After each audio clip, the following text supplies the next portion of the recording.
শনিবার রাতে দস্তারবন্দি ৩৩তম ঐতিহাসিক বিরাট জলসা আয়োজিত হল পূর্ব বর্ধমান জেলার মঙ্গলকোটের পিন্ডিরা এলাকায়। এই জলসার আয়োজন করছে পিন্ডিরা মাদ্রাসা আশরাফুল উলুম। উপস্থিত ছিলেন পূর্ব বর্ধমান জেলা পরিষদের সভাধিপতি শ্যামা প্রসন্ন লোহার, মাদ্রাসা সম্পাদক মুর্শেদ আলী শেখ, বর্ধমান জেলা ইমাম তথা ওলামা পরিষদের সহ সম্পাদক মাওলানা নাসির উদ্দিন সাহেব সহ অন্যান্যরা।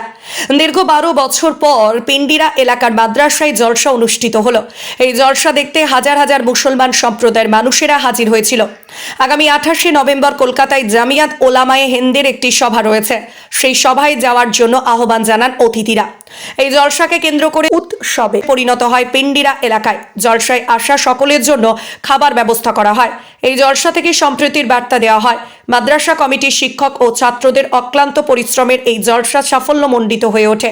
এই মাদ্রাসায় ২০ জন শিক্ষক ও ১৫০ ছাত্র পড়াশোনা করে তাদের দিন ৩ টাইম রুচিসম্মত আহার ফ্রিতে, বই ফ্রিতে, হোস্টেল ও প্রতি মাসে স্কলারশিপ দেওয়া হবে এবং ছাত্রদের ধর্মীয় শিক্ষার সাথে সাথে বাংলা, অঙ্ক, ইংরেজি শেখানো হয়। জলসা ঘিরে মেতে ওঠেন এলাকাবাসীরা। জলসা এসে কেমন লাগছে আগে বলুন?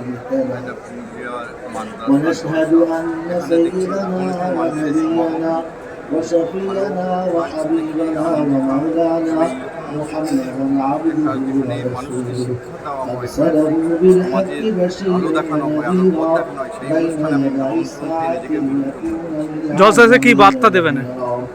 قال النبي صلى الله عليه وسلم النكاح من سنتي فمن رغب عن سنتي فليس مني وقال أيضا من أحب বলছি আজকে জলসা কি রকম আশা করছেন? يا أيها الناس اتقوا ربكم الذي خلقكم والذين من قبلكم لعلكم تتقون الذي جعل لكم الأرض لعلكم تتقون يا أيها الناس اتقوا ربكم الذي আপনার নাম? পিন্ডিরা মাদ্রাসা, এটা আমাদের পশ্চিমবঙ্গের এক ঐতিহ্যবাহী প্রাচীনতম মাদ্রাসা। আজকে দীর্ঘ ১২ বছর পর এখানে একটা ইসলামিক ধর্মীয় জলসা হচ্ছে। এখানে আজ হাজার হাজার মানুষের সমাগম, তো খুব ভালো লাগছে। আর এই জলসা থেকে জাতি, ধর্ম, বর্ণ নির্বিশেষে সকলকে শান্তি বজায় রাখে এবং শান্তির বার্তা জলসা থেকে দেওয়া হচ্ছে। কেমন লাগছে এই অনুষ্ঠানে আসতে পেরে কেমন লাগছে? দূর থেকে এসেছে, খুব ভালো লাগছে।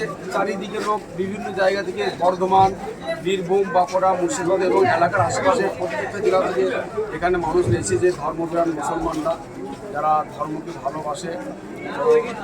আমাদের এসছে, আমাদেরকেও খুব ভালো লাগছে। এখানে আমরা বিভিন্ন গ্রাম থেকে এসেছি। কেমন কি বার্তা দেবেন এই মাধ্যমে? আমাদের জলসা থেকে বার্তা এটা দেওয়া হয় যে ইসলাম শব্দ অর্থ হচ্ছে শান্তি। তো মুসলমানরা যে কোনো ধর্মীয় অনুষ্ঠান করুক, তারা সারা বিশ্বের মানুষকে শান্তির বার্তা দেয়। এটা আমাদের নবী সাল্লাল্লাহু আলাইহি ওয়াসাল্লামের শিক্ষা, এটা কোরআনের বাণী যে শান্তি পৃথিবীতে ফেরাও। তো আমাদের জলসা থেকে জাতি, ধর্ম, বর্ণ নির্বিশেষে একটা শান্তির বার্তা বিশ্ববাসীকে দেওয়া হচ্ছে। আর একটা বলছি, আমরা একটা সভা আছে আগামী কলকাতায়। আগামী কলকাতায় আমাদের ২৮শে নভেম্বর একটা জমিয়ত উলামায়ে হিন্দ, যেটা ভারত সরকার একটা মুসলিম ওয়াকফ বোর্ড, তারা মুসলমানদের সম্পত্তিকে নিজেদের আয়ত্তে আনার জন্য একটা বিল নিয়ে আসছে। তো এই বিলটাকে বিরোধী করার জন্যে আমরা একটা কলকাতায় রানী রাসমণি রোডে একটা ঐতিহাসিক আমাদের সমাগমের আয়োজন করা হয়েছে। এই সভা থেকে সবাইকে আহ্বান করছেন যাওয়ার জন্য?